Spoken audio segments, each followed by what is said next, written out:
at you live from the Sports Interaction studio.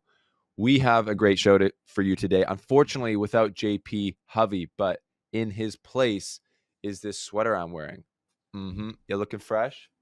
Make it to midnight. New drop. He sent me this. This is Make It to Midnight is JP's other venture, his amazing platform where he gives you motivation, self-improvement, talks, interviews, clips. Go check out Make It to Midnight. I'll post a link down below. Just get around it. You can find it on JP's pages as well. So thanks for this sweater, JP. I'm feeling fresh today. In his absence, I've got another person joining me. Brad Stine, current coach of Tommy Paul, former coach of Jim Courier. We've got another exclusive interview here on The Slice. We talk about everything. We talk about Alcaraz's improvements, Tommy Paul's weird year, Felix going from almost outside the top 30 to top 5 by the end of the year. We talk about all that, Acapulco sickness, playing golf together, lots of stuff in this interview. It was really fun chat. But before that, we're going to do what we always do. We'll talk about my week quickly. We'll talk about the best bet of the day. And I got a quick thought on the tennis players' vacation time because it's Maldives season. Can they go anywhere else? That's the question. But yeah, my week. What happened in my week? I went away for the weekend with my wife and son to visit some great friends of ours up north in Canada. So we're in Canada here on Vancouver Island, Victoria. It's like the most southern, warmest part of Canada. And it's obviously December now, so it's cold. We were in Edmonton, and we were out in like a park there, like a Christmas park thing. It was minus 16 Celsius. So you can figure that out, whatever it was, Fahrenheit. But it was cold. But we had a lot of fun in the snow. We had my son sliding down a little ice slide. It was literally made out of ice in his snowsuit. Super cute. Had a great time there. A lot of travel, a lot of craziness with the travel, some weird delays and a bunch of other stuff happening. But yeah, that was that. That was my week. Was fairly good. And I got a great best bet of the day for you today, presented by Sports Interaction.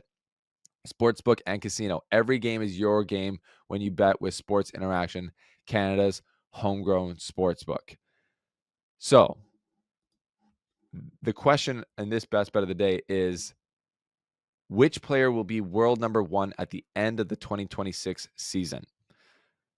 That's a great question because we just finished the 2025 year and Carlos Alcaraz did it. He was able to finish the year as the year-end number 1. And that's a big deal because those get tracked. Obviously, everything gets tracked. Your week at number 1, your weeks, being at number 1, how many times you were there. But the year-end number 1 has kind of a special place because that's definitively the best player of the year. So Alcaraz got it this year. Sinner was out for 3 months with the suspension, though. So in 2026, who will it be? Sports Interaction has Sinner as the number 1 player most likely to be the world number 1 at the end of the 2026 season. They have him at minus 120. Carlos is at plus 105. So interesting to me. Sinner, they have him slotted to be the number 1 player over Alcaraz. And obviously the next guys are way down. They have Zverev at plus 1,200, Djokovic at plus 2,000, Medvedev at plus 5,000, Fritz at plus 4,000. So, yeah, what do you think about that? Sinner over Alcaraz, is that fair? I wonder why they're thinking that. Maybe they're banking on Sinner being the more consistent player, which isn't historically a bad bet. But I don't know. The level my guy Alcaraz got to throughout this year is super scary. And I think the Australian Open is going to have a lot to do with this. Sinner does still have 2,000 points to defend there. Alcaraz has a lot less.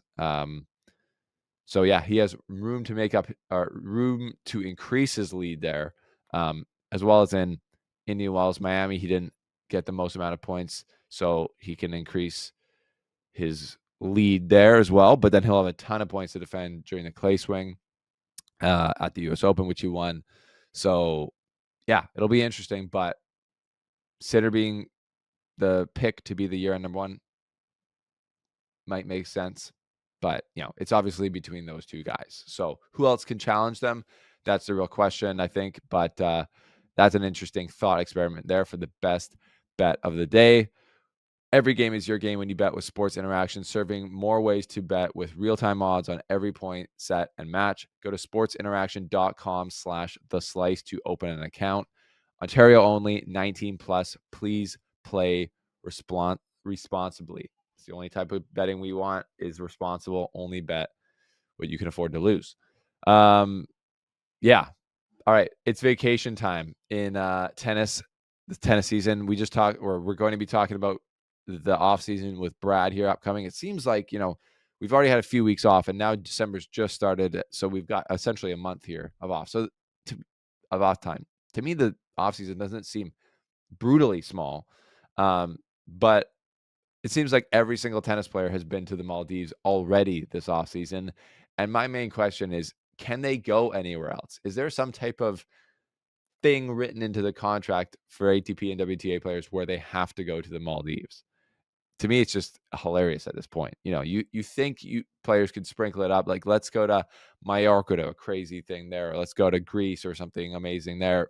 Maldives, they look unreal. I mean, any of these resorts that are putting the tennis players up, hit up the Slice. We will happily come give a review of your facilities in the middle of the ocean. We would love to. But it is just hilarious to see kind of the yearly meme of, oh, back at the Maldives, you see Sasha Zverev riding his bike on the dock. You see everyone playing, spike ball on the beach. Looks like an amazing time. The question still stands. Are players allowed to go anywhere else? Not saying they should. Not saying that the Maldives isn't unreal, but that is funny. That was really my main, because there's no tennis going on. So that was my main thing to talk about. Have you been to the Maldives? If you're watching, have you experienced that? Let us know if you have in the comment section below. But without further ado, let's throw it to my interview with Brad Stine, friend of the show, current coach of Tommy Paul, extremely experienced coach on tour and ex-professional player. Great tennis mind, great guy. Here's Brad Stine on the Slice once again. All right, welcome back to the show. Perennial friend of the show, Brad Stine, coach of Tommy Paul, legendary figure on the ATP circuit. Brad, thanks for being back on the Slice. Oh, thanks for inviting me. I always enjoy being here. I do feel like I should maybe have some equity in the company now, when you do go public. Hey, that's on the table. We appreciate the support and we're always open to do deals. First question, you name there is Bradley. Who calls you Bradley? I just put that as a joke, actually. My Okay. mom, my mom used to call me Bradley before she passed away. Okay. Well, Bradley Stine is on the show again. We appreciate you. Last time I want to think you were on the show is in March in Miami in person. That That is was that is awesome. true. That is true. At the very top of the stadium. Very top of the stadium. It was windy, but we got some great stories out of you though. So if you're new listening to the show, go to our Instagram. You can see stories of Brad talking about him feeding balls to Rafa at Wimbledon, and Rafa couldn't make one over in the court. Might have felt like he was back coaching little kid juniors there for a second. That was hilarious. What was the other good story? Oh yeah, and we were trying to break down the food poisoning epidemic in In Acapulco. Acapulco, yeah, that was rough back then. Because what I don't remember exactly, but I think there were 8 guys or something like that Yeah, that ended up either they tried to play and retire or retired in their matches or just didn't go on court. Tommy like never went on court. yeah, yeah. No, that's insane. So that's first question. Do you know if you're going back to Acapulco this year? Or are you guys going to head to the Middle East? Um, we might take a training week that week. I No, do, I do love the food in. I'm a big Mexican food fan, of course. but I'm not sure. I'm not sure we're going to Acapulco this year. So you're gonna forego any playing that week? there's there's there's options on the table. You don't have to play just because there's a tournament that week, Stephen. I've said this before with the schedule. Everyone complains about the schedule, but you actually decide whether you play or not. So That if if it feels like the best thing for us to do is not to play that week, then we may not play that week. And you know, the thing about Acapulco for us, I'm not necessarily blaming it on Acapulco, but Tommy has gotten sick there. I think 3 or 4 years in a Yeah. row that we've gone there. He's gotten some degree of illness that's affected his ability to play. Yeah. That's not okay. So maybe there's a 250 that week this year. I don't know. I I don't think so. I think it's Acapulco or Dubai, isn't it? Dubai, I Dubai think. that week? Yeah. I Yeah, think yeah, and the thing is, if you were gonna decide to take a week off, Tommy has no points to defend that week because he withdrew from the tournament last year. exactly. Well, that leads me into a great question. I was going to ask you about that. We hear your thoughts on the players complaining, not naming any names, a lot of Americans, uh, n- n- complaining about the schedule. Some Canadians. Well, maybe, yeah, maybe one of our friends of the show was complaining. Another friend of our show, Felix Auger-Aliassime, he kind of dunked on a I, few guys maybe a little I bit. s- yep, I Did you saw see that. that? I What I do you think of his did. I perspective? did, and I actually sent it to a couple people and said, "I love this." All respect to Felix Yeah. for commenting in a way that I think was absolutely 100% on target and correct. Yeah, like, his perspective was essentially, if I remember, "We have an amazing life here on tour. There's really nothing to complain about, and you don't have to play."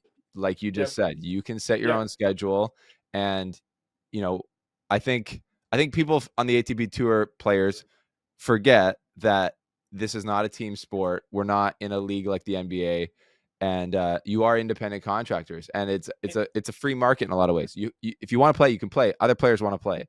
Yes, and don't forget, it's a job.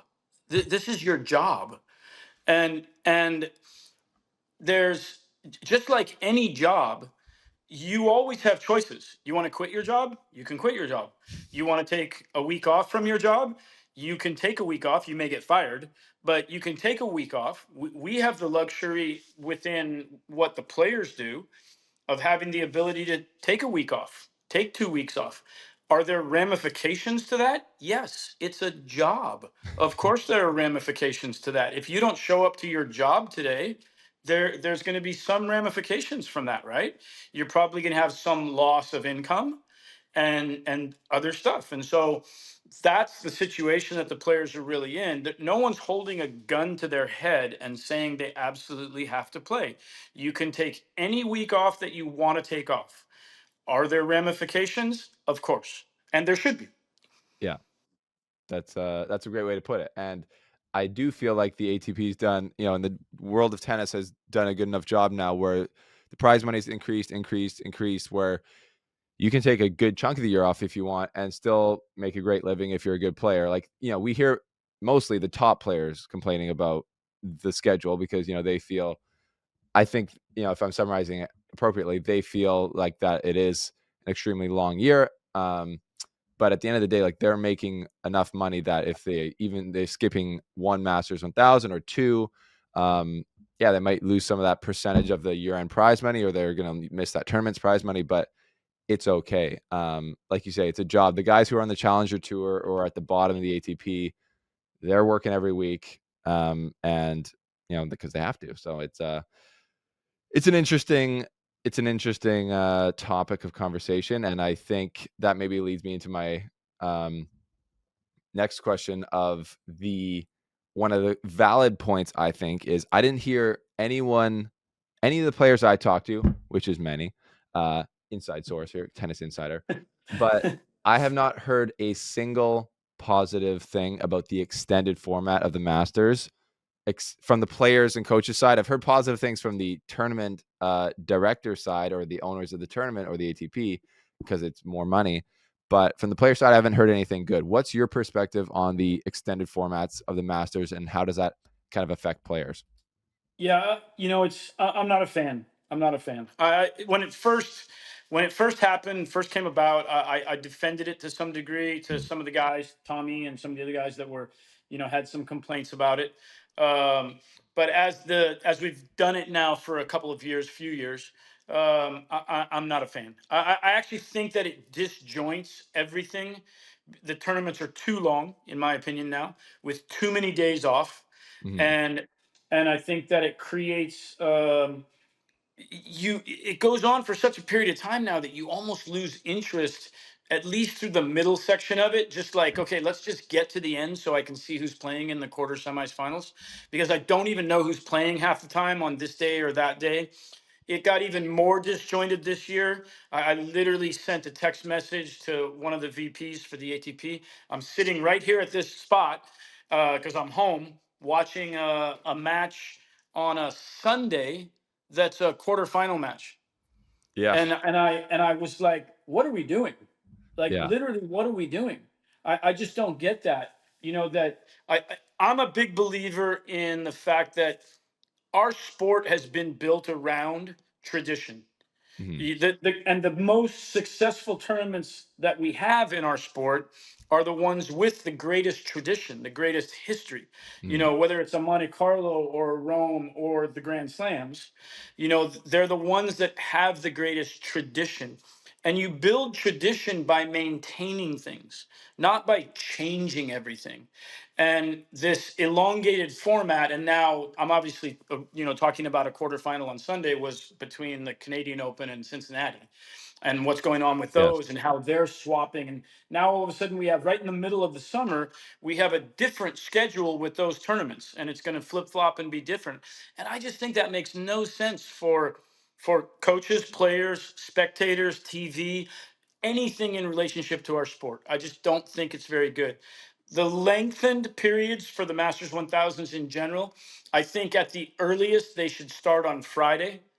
Uh, the Yeah, tournaments can get their 2 weekends in, and yeah, that's one of the biggest things they want. yeah, Starting midweek does nothing for anybody, in my opinion. yeah. And then take away a couple of the off days. They're playing 2 out of 3 sets. Everyone's playing 2 out of 3 sets. You don't need all those days off. Um, And I've heard that's so the thing that really bugs players is the days off because Grigor Dimitrov in Montreal last year, with the men was saying, it's not like it's a day off, I'm at home and I can relax. I'm yeah, gonna go practice. I every day, like, the people maybe don't realize the pros, if they're gonna go practice, they still have to do a routine. There's a warm up, there's a practice, there's a cool hundred down, there's percent. treatment, and it's just like it's mentally taxing to be. Do you have days off? So I think there's sometimes they have 2 days off in the first week Yeah, of you these. can. I think. Yeah, it's Yeah, insane. it just doesn't make any sense to me, and I feel like I try my best to keep a perspective of what's best for our sport. Yeah, What what what produces and puts forward the best product that we can, from the standpoint of not just the matches themselves, but drawing people in live to watch the matches and then watching on TV. yeah. We need more and more and more of that. And I think that this elongated format is actually damaging both of those things. Mm, mm. And so it's, to me, that just makes no sense. I mean, when you look at that, and I don't know the numbers, I could be wrong.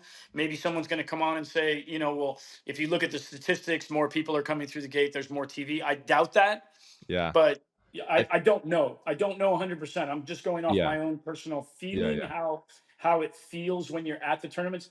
I've spent a fair amount of time at home now, the yeah, second half of the year, and so I'm watching a lot of tennis on Tennis Channel here in the States and stuff, and I feel the same when I'm watching the matches. I'm just kind of like, okay, where are we? What's going on in the draw? I, don't, yeah, I've got to double check stuff to know, and I don't think that you should have to do that necessarily.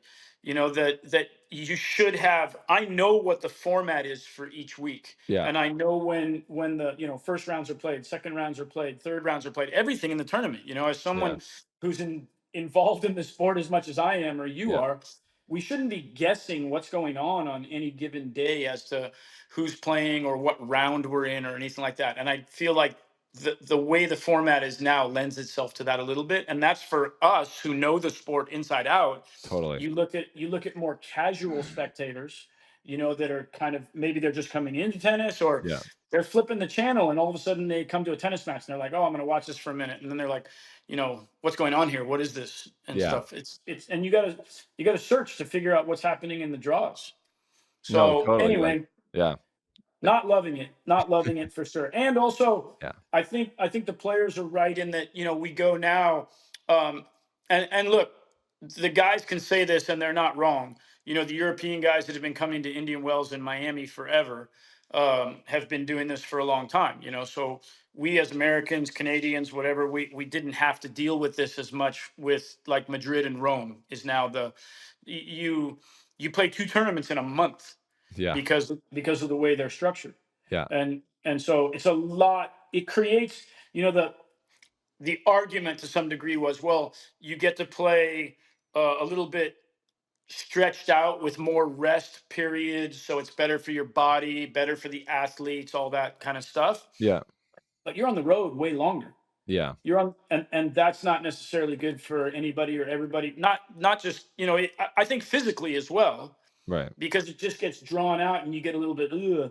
And then Yeah. obviously mentally just, it's just like what you're saying, Grigor said. It doesn't matter whether I could be a 3-hour drive from my house. If I'm staying in a hotel, I'm still not at home. Right. and Yeah. and so that does become a little bit draining, and that mental drain tends to lead to some sense of physical fatigue in a way, Yeah. which potentially leads to more injuries. I think you could make that argument, going both ways. Yeah. So it's just not. I just don't think it's great. Well said. On the, yeah, I would say like the one thing, the one positive. There's a couple because I talked. You would know him, Carl Hale, tournament director in Toronto. Great Sure. guy. He talked about, and I saw it in Miami. Like there's two main arguments that I see for it being good. Like there's an expanded draw, so more players are getting a Masters 1000 experience. And I saw this with some of they give more wild cards out. On the women's side, Alex Iala in Miami got a wild card, and she like really took advantage of that and kind of Yeah. crushed it. So there's a bit of that, but on the flip side of that, the Masters like used to be like the Masters, only like the best players were there, and it's like this tight little draw. Like they always use I don't know if you remember this year. I forget exactly the year, but I think it was Montreal in like 2008 or something. It was the draw was like the quarterfinal draw was I think the top 8 guys in the draw, and it was like Federer, Djokovic, Murray, Yeah. Nadal, Yeah. Berdych, Tsonga, like just the most dense thing ever. And yeah, that was kind of like what people think that's a Masters 1000 versus some of these modern ones. Yeah. No, I would agree with that. And I'm a fan of creating more jobs.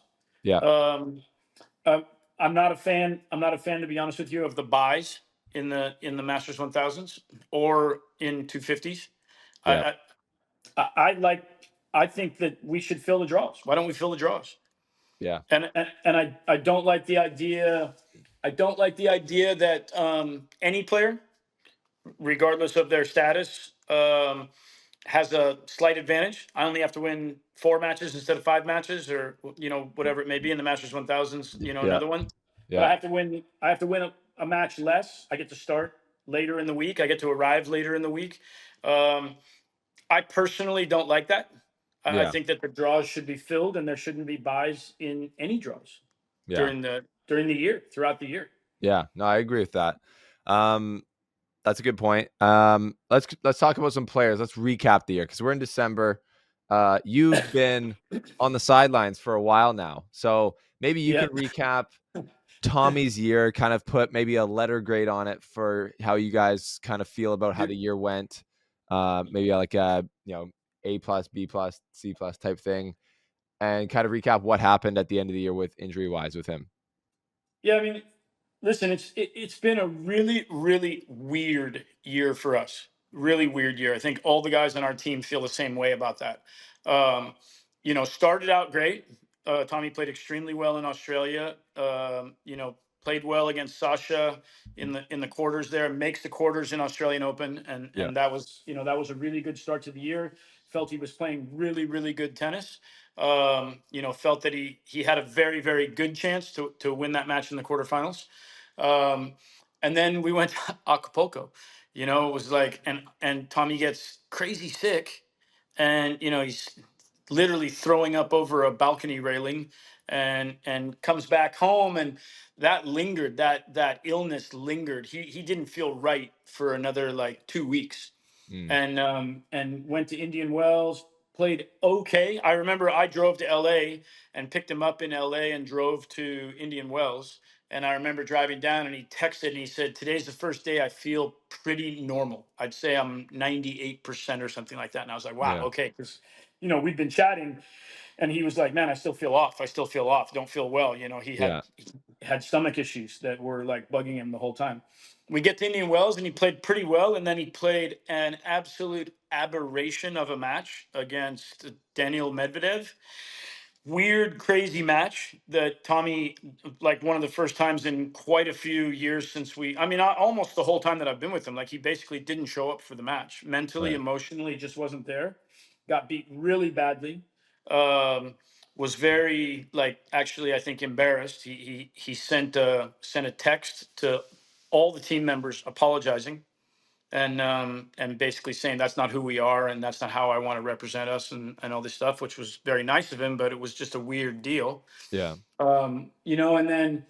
And then things were going pretty well, good training, everything going good, and we get to Madrid, and this weird thing happens in Madrid where his shoes got stolen out of his locker, and he had his orthotics that were like broken in. He had an extra pair of orthotics with him, but they were brand new orthotics. Mm. And I think we're all kind of convinced that those new orthotics, um, you know, the process of breaking them in and doing some stuff, he was doing some training in them, and his foot started bothering him, and then also his groin. And so all of a sudden in Rome, we're dealing with these issues, and the foot became pretty painful. All that being said, he makes semis, played really well there. Played really, really well. Wins first set against Sinner in the semis, and was playing really good tennis. So there were a lot of positives from that going into Paris. Get to Paris, and MRI on the foot, MRI on the groin. Um, you know, the foot especially was like having a lot of trouble like stopping and changing direction. Mm. The groin starts getting worse, worse and worse. And I don't know how. All credit to Tommy. Like insane match against Fucsovic in the second Mm. round there, Yeah. down 2 sets to love. I don't know if you and I've talked about this since, but Yeah. I did some serious old school coaching in that match. Yeah. Um, Explain that. yeah, Tommy loses the second set, comes over after the first game of the third to our end of the court, and it was funny. He had been coming and kind of walking right underneath us. The coach's box on the court he was playing on, court 14, is elevated kind of above the court. So you're looking straight down over the top of the court. And he had been coming and walking right underneath me. So able to like converse with him and everything. Yeah. For whatever reason, after the first game of the third, he walked straight across the court and went to the deuce side to return serve.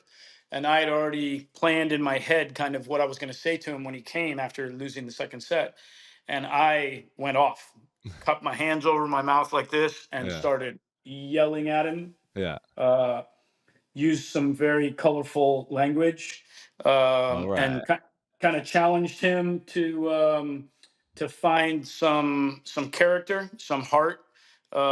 Start playing the kind of tennis that he can play. I dropped about 8 F-bombs in about 30 seconds, and to his credit, Tommy, he never turned and looked at me. I was off to the side of him. Never turned and looked at me, but he took his finger down at the side of his hand, and he just like wagged it at me, Yeah. and then he won 4 games in a row and wins the third, and then wins the fourth. And I'm in his ear the whole time, Yeah. talking to him about character and digging and those stuff. And he ends up winning that match. And then next round plays Hachinov, similar situation, where and he ends up winning in five.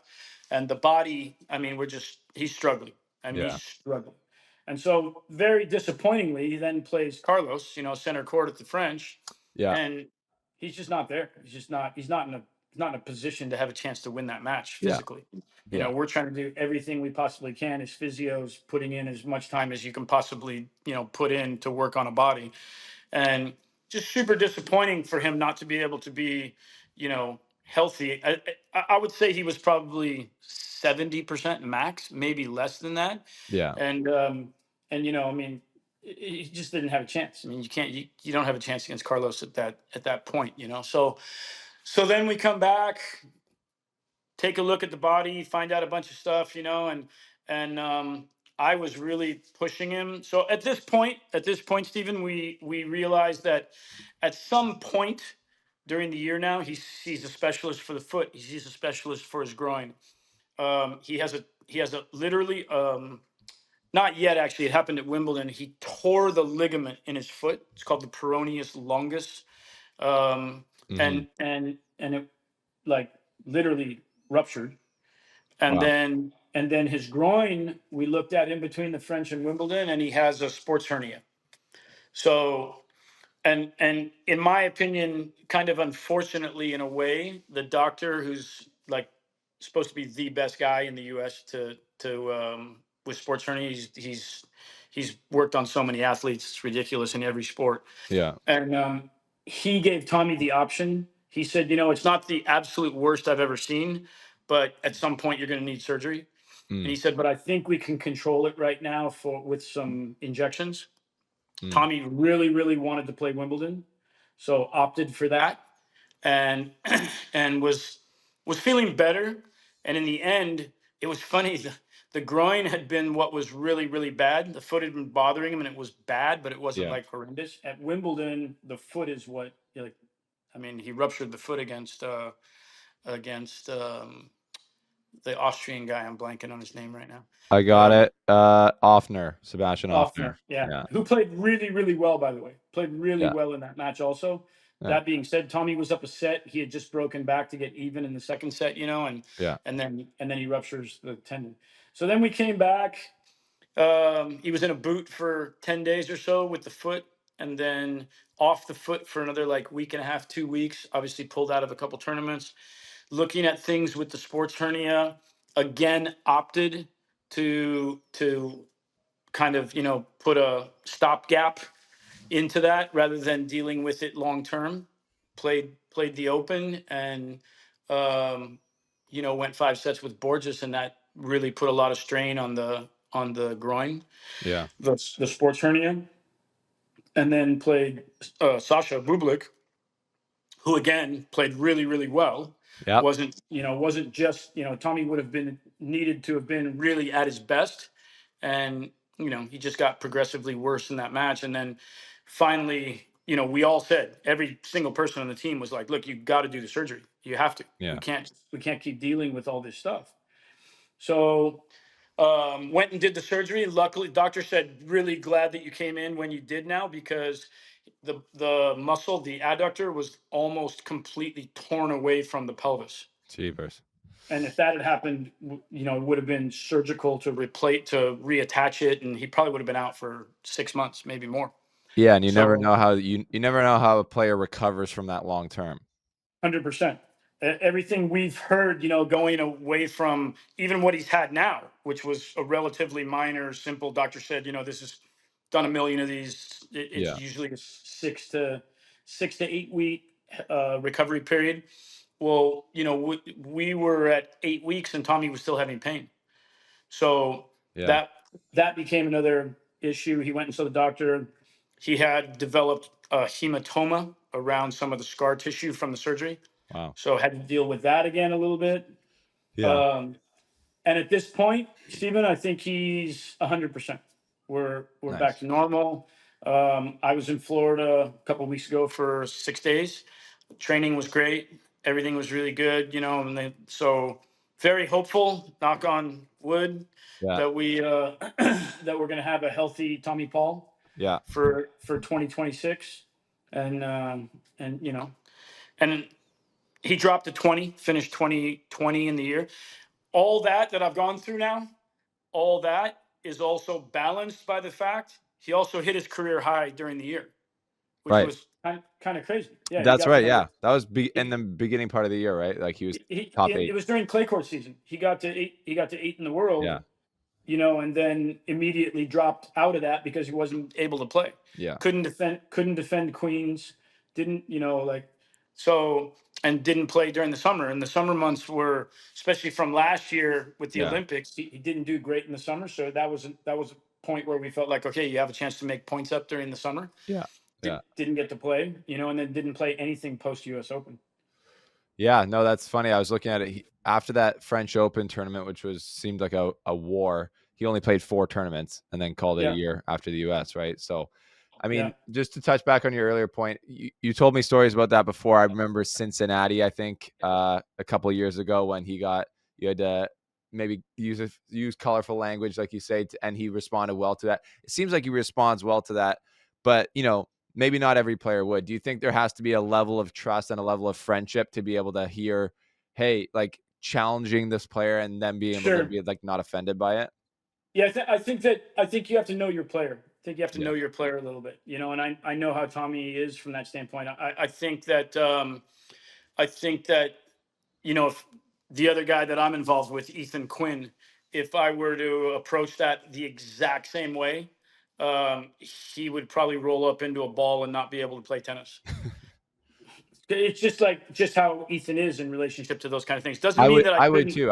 I would start crying. Doesn't mean that I couldn't get aggressive with him potentially, but maybe picking and choosing different words to use with him, would have a better effect with him.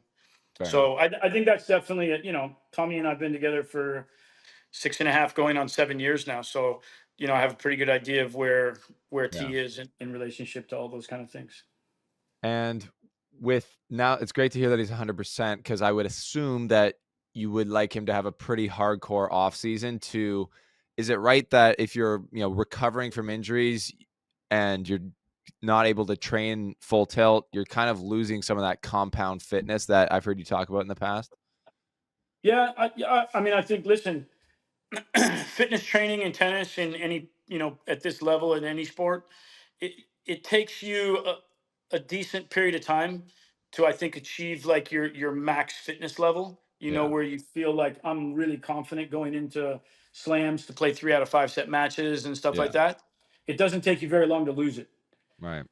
So with Tommy, being in a boot after Wimbledon with the foot, having the surgery, to the point where it's like you couldn't really do a lot of stuff where you're really pushing and pressing your body to try and develop all the cardio that you need to develop to keep that aerobic base, your strength training. I always say, I always use the quote that you should never let what you can't do keep you from doing what you can do. Hmm.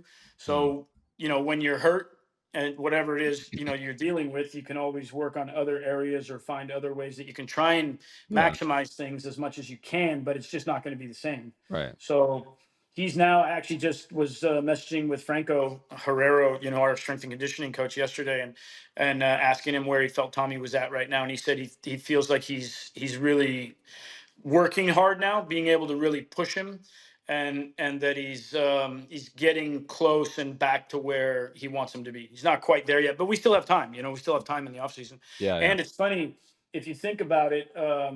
You know, if you go back a couple of years with the Davis Cup and everything else, our off season was around 4.5 weeks. Tommy right now, because of everything we're at, we've had once he was able to start hitting balls again was like 2.5 weeks ago. He wasn't Right. moving as much, but he was hitting balls and doing training and doing all that. So, he's going to have a 8 week off season. Yeah. So it's a take advantage of that and hopefully be as ready as you can. It's also tough to when you haven't competed for the amount of time that he's been out. Yeah. It's always tough coming back. I think the first tournament or two can be challenging. I don't care who you Yeah. play in the first round when you haven't competed for 3.5 4 months like Tommy hasn't. Yeah. It's always a little bit tough. Yeah. Yeah.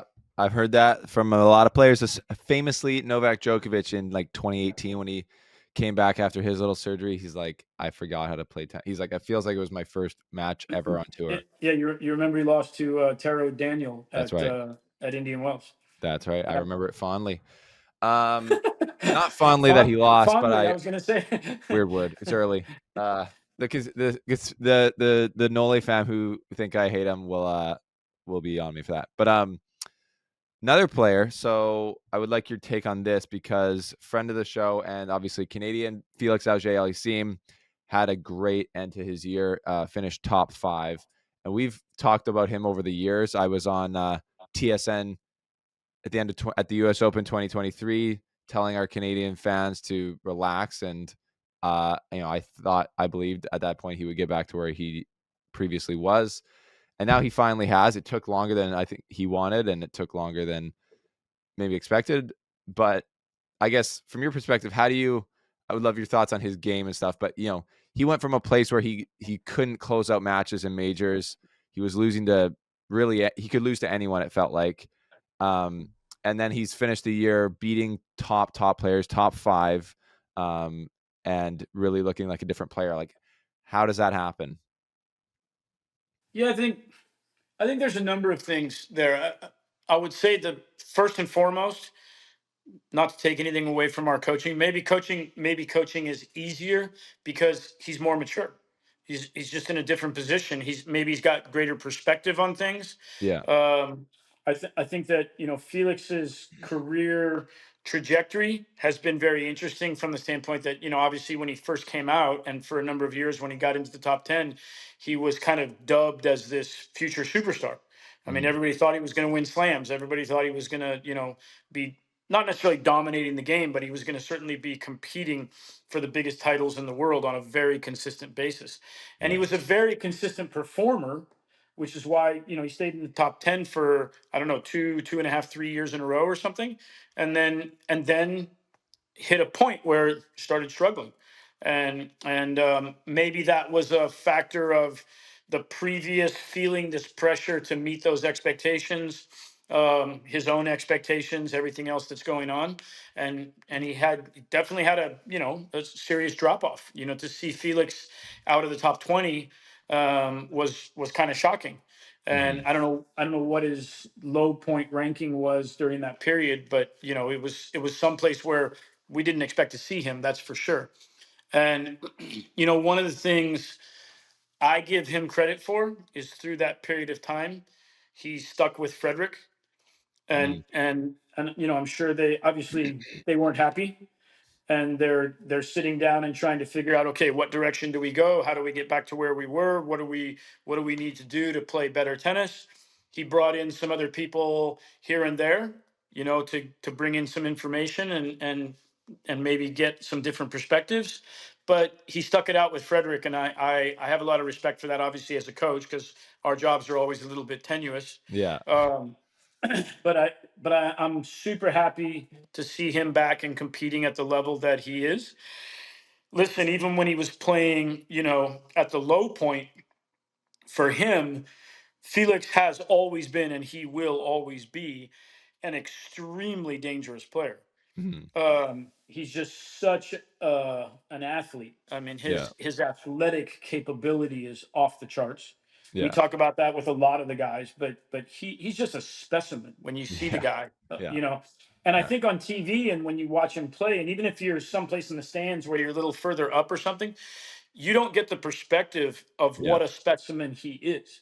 Yeah. He is a big dude Yeah. with these squared off shoulders, Mhm. and he just looks intimidating as an athlete. He doesn't come across as intimidating a lot of time because he's such a Yeah. nice guy, Yeah. but but his just physical aura is impressive. And you put that on the tennis court, and the way he serves and the pace and depth and intensity that he hits a ball with on a regular basis in points, it's just tough to deal with. Yeah. And you add to that, and I think that a little bit of this was maybe the Uncle Tony effect when he spent a little bit of time with him. But I think he's become a much more consistent player. He was always extremely dangerous, but I would deem him as being brilliantly erratic, where for periods of time he could play at the highest level of the game that you could ever imagine, Mhm. but then 2 seconds later he could miss 8 balls in a row. that Right. were the most basic, simple balls. And that kept a lot of people in matches with him. And I think that's what Mm. was happening a lot during the period where he wasn't playing, the kind of tennis or the best tennis that he could play. Yeah. But now I feel like he's still playing with that same level of aggression and offensive mindset, but much more consistent in how he's producing his game. Um, Yeah. I think he's also really he's cut way back on double faults. He used to be a bit of a double fault machine, um, but he's definitely doing a much better job of executing on second serves. Hmm. Yeah. Yeah. So many good points there. I'm glad you talked about his physique there because I think it's pretty obvious. But when he was struggling and when he was earlier this year, like, I get asked about it a bunch and I go on other shows and I talk about it and I'm like, just there's other players who have a higher ranking and then fall off. But and I'm not as confident that they can get back. Like someone like Cam Norrie, for example, great player, but he's not a physical specimen like Felix. He got to a high ranking and he's oscillated throughout his career. And I think that's just, and then his ranking is just dependent on how good he plays. Well, everyone it's like that for everyone. But what does Felix have that other players don't have is he is like arguably the best or one of the top 3 athletes on tour. So he can fall back on that even when he's not doesn't have it. He can fall back on I'm just faster than you. I can play from the baseline longer than you. I can jump higher than you, whatever you think. But then when he Mhm. does feel confident in it, again, because I do believe a lot of it was mental beginning of this year, last year, we talked the injuries started this slump for him, but then he wasn't injured for like the last year and a half. He just couldn't, he wasn't mentally playing downhill, wasn't using all of his weapons to their ability. But when he started to through the summer, now I'm watching him play Alex de Minaur at the US Open or Sasha Zverev, and I'm in my head, I'm like, he's a better athlete than those guys. I know everyone talks about de Minaur being the fastest guy on tour. Felix is right there, and he's taller, and he's like more explosive. He's got a way bigger forehand, way bigger serve. So I'm like, that physical component to it, I think maybe gets underlooked by some people. Because you're right. Like when you meet him in person, like I'll go dap him up. I'm like, he looks like 6'8". Like I think he's like 6'4", 6'5", but that's a tall person on a tennis court. Yeah, I definitely want him standing behind me in a bar fight. Yeah, exactly. Although he's such a nice It's guy. Yeah, exactly. It's funny what you just said, though. I think that that's a perfect juxtaposition in a way between him and a guy like Alex Deminaur, because you know everyone talks about Alex's speed, and Alex is he probably is the fastest guy on tour, gets to more balls than just about anybody.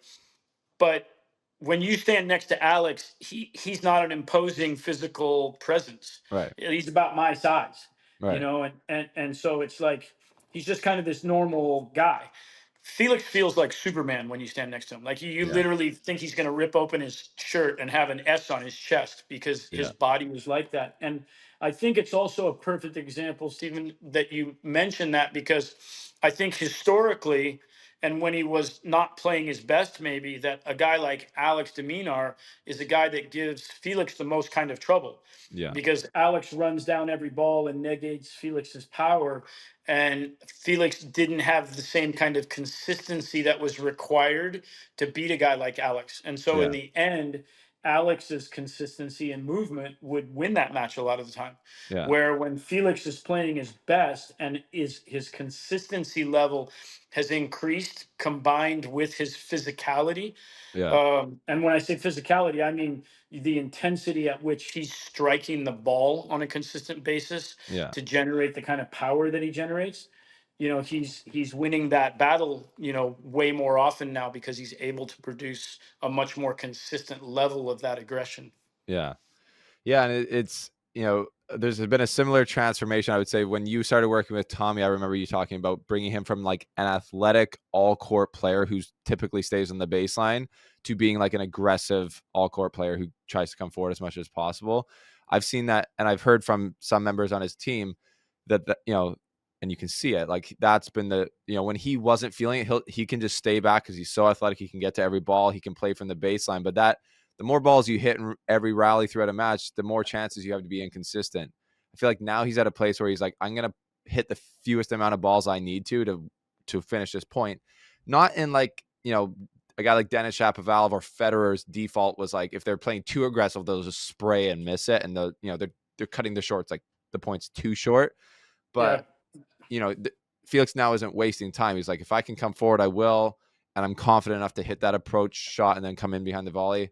I think that's a big mindset change of not letting someone like Demon Hour extend points, extend matches when you have the ability to close points and get matches finished. And then it's a big confidence question there, and things are better now.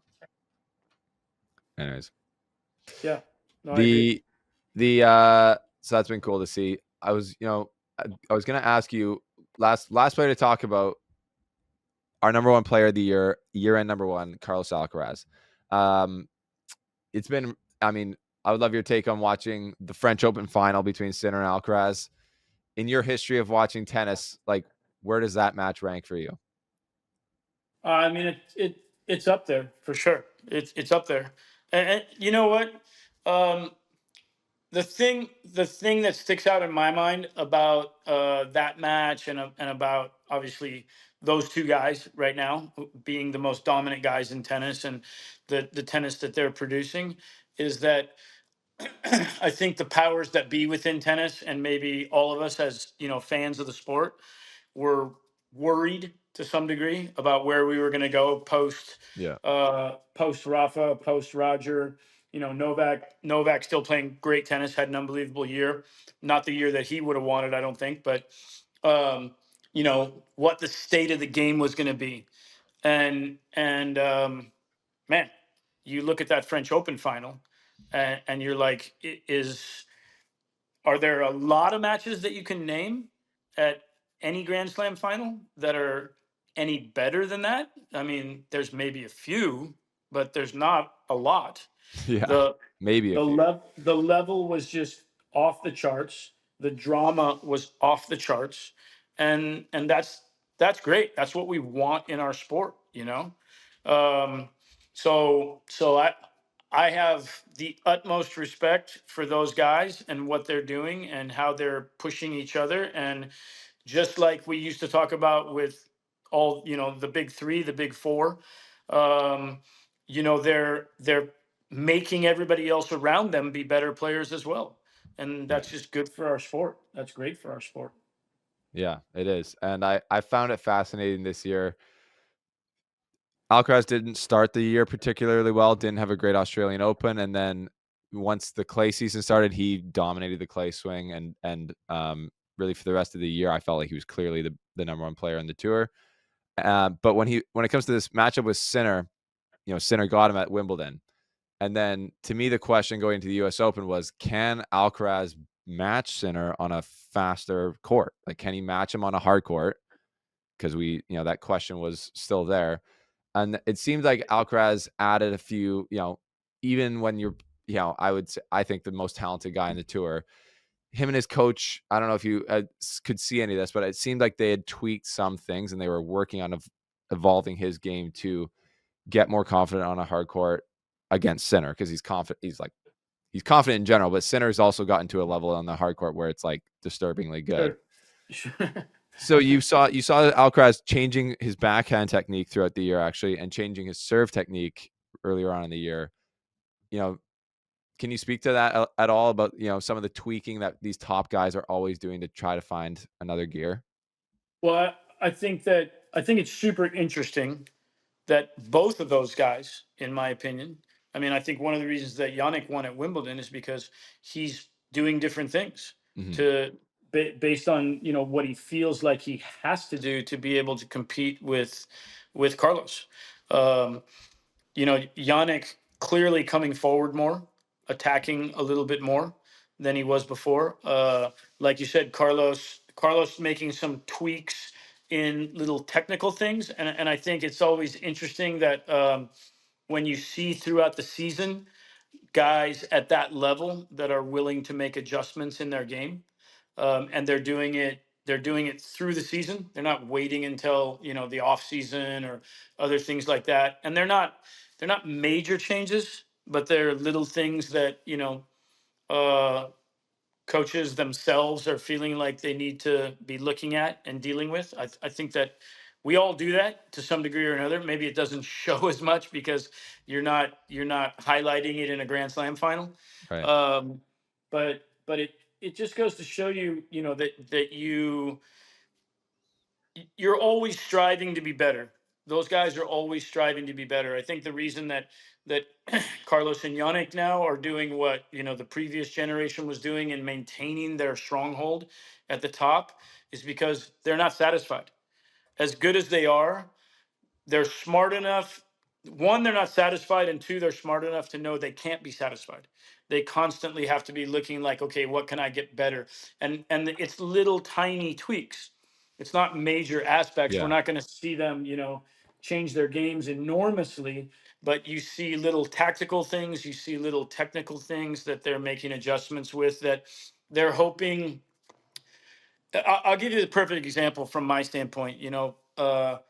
Last year in 2024, you remember the Roger Federer commencement speech that got so much play, Yeah. and one of the things that he said during that clicked in my head, um, was the percentages, and I started looking at percentages of points won and going through all these different guys' records and what their percentages of points won were, and then comparing that with Tommy and where Tommy was at. And what we came down to and what we talked about on our team was that we needed to find 1%. Mm. 1%. How do we get 1% more? Because I think Tommy at the time was winning 53% of his points. Yeah. And if he was winning 54%, basically everyone that was winning 54% were in the top 10. Right. And so and so we were like, what do we do to find 1%? And I think that's what Carlos and Yannick are looking at, along with other guys. Sasha, I think everybody's looking at that. Where Yeah. do I find the 1% that I can get better at? Yeah. And in whatever that is. And we talked on our team with the different guys, is that strength and conditioning? Is that technical? Is that tactical? Whatever it can be, where do we find 1% more that translates to going from winning 53% of the points to winning 54% of the points? Because Yeah. like based on the numbers, that's going to make a difference of 6 to 8 to 10 ranking spots when Yeah. you're ranked 12 or 13 or 14. Yeah. Yeah. So those guys are clearly looking at that from that standpoint. They may not be putting it in that terminology, but they're like, if I make a tweak in my serve that increases my serving percentage from throughout the year from 63% to 66%, Hmm. you know, that's going to help. Hmm. If I make a tweak in my backhand that allows me to generate a little bit more rotation or make contact where I get the ball a little bit more cross court in the court on a consistent basis, or I can take it down the line a little bit more comfortably, Yeah. that's going to translate to, 1% more points won maybe in a match or over the course of the year. Yeah. So we're all trying to find those little keys, and look at those things. And it's when you're dealing with players that are as good as those guys are, um, they obviously can be very small tweaks. And all credit to those guys for also being open to coaching and receiving that information. And Yannick making the comment, that he needed to have greater variety in what he was doing in his game, Yeah. and that he recognized that. Um, that just goes to show you his mentality about wanting to be better. Yeah. It's what it takes.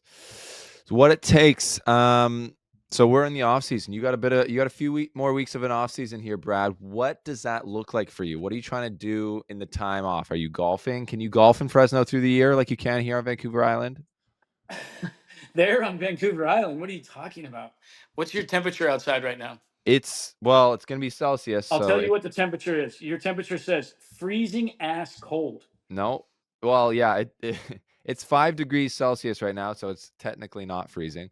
But they call it Vancouver Island is the California of Canada. So I was actually golfing I was golfing a week and a half ago, and you can truly play all year round here, and, it's not always fun, it's wet and cold, but, I shot 85 at a private club, felt pretty good, Oh, left a few shots out there, left a bunch of nice. shots out there. I was hitting Yeah, it great.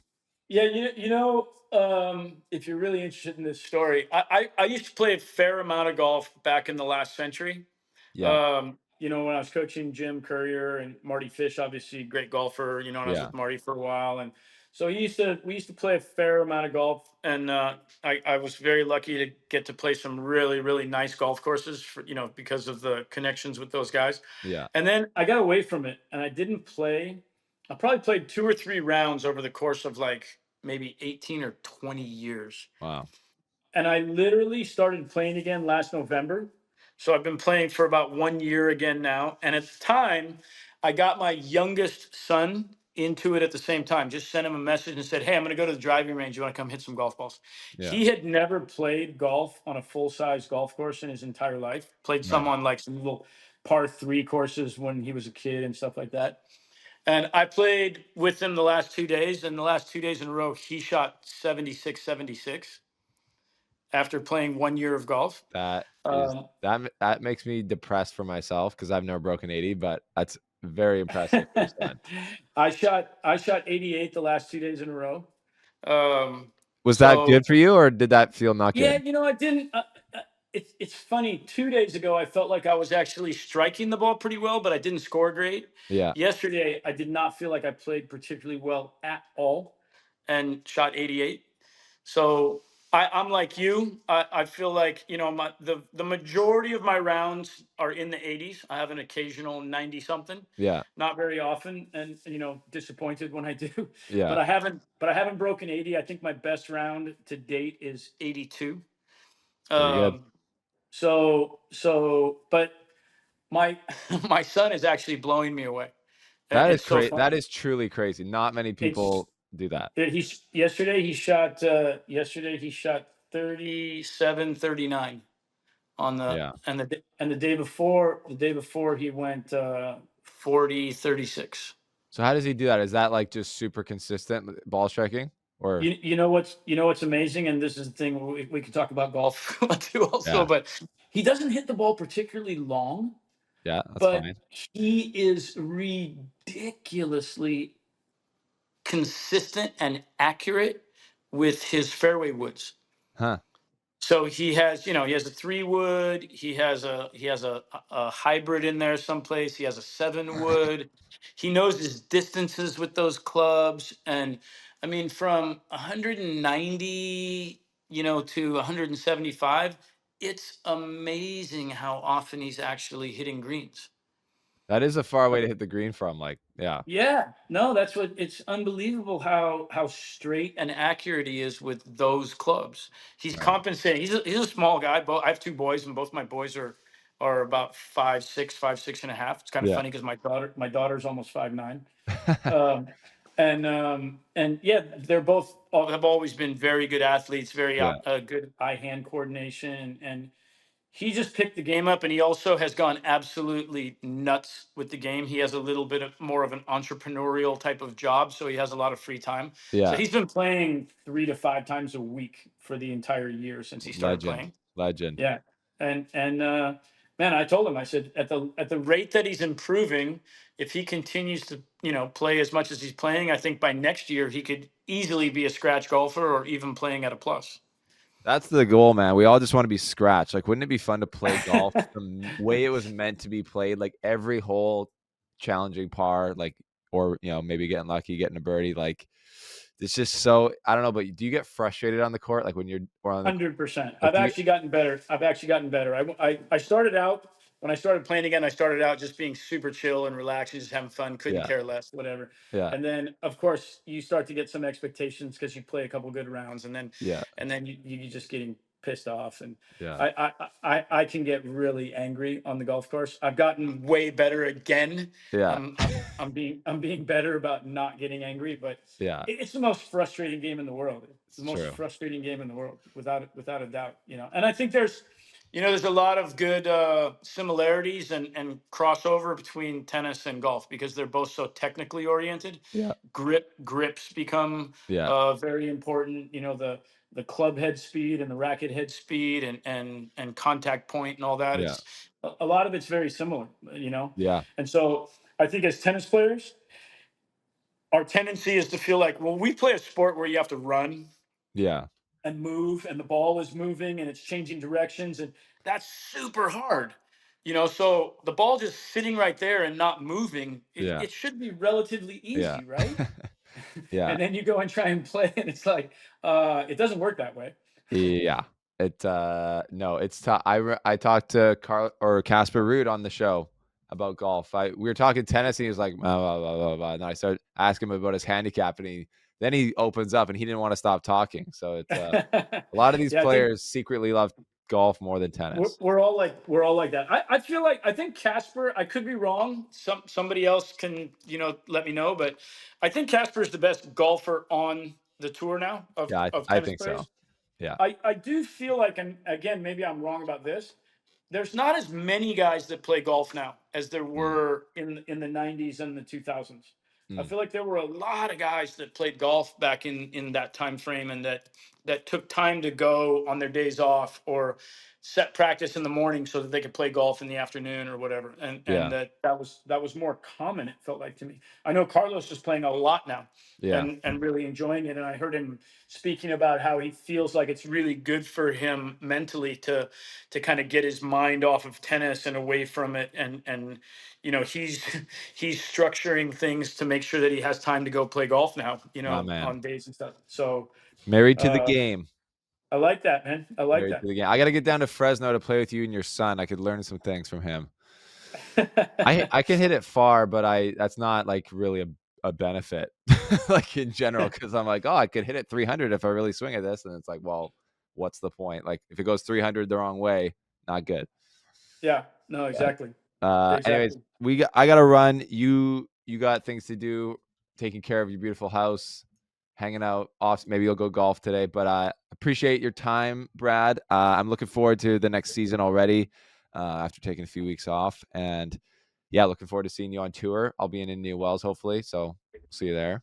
Perfect. We'll play some golf there. Hey, if we can fit that in, that'd be great. You have to get me on some cool courses there because I know there's a lot. There are plenty, that's for sure. Yeah. Okay. Well, cool. Thanks for being on the slice, Brad, and we'll catch up with you next time. Thank you, Stephen. We'll catch you down the road.